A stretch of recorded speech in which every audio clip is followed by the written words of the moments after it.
ఆ పులుపు దిగితే సరిపోతుంది. తుడుస్తుంది, అమ్మమ్మ తుడుస్తుంది.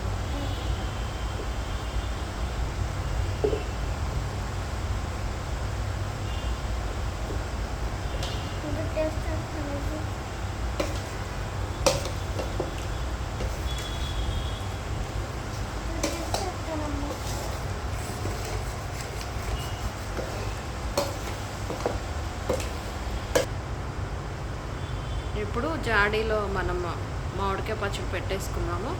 దీనికి మూత పెట్టి ఒక క్లాత్ పైన కట్టేస్తే పాడవకుండా నీరు తగలకుండా ఉంటుంది.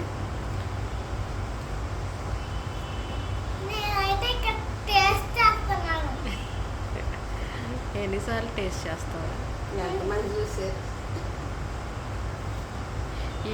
ఈ పచ్చళ్ళన్నీ మనము వర్షాకాలం వాడుకోవాలి. వేసవికాలం బాగా వేడి చేసేస్తాయి. మనకు ఈ కాయలు దొరకని టైంలో వాటిని తినటం కోసం ఇలా ఊరగాయల రూపంలో నిల్వ ఉంచుకుంటున్నాం అన్నమాట.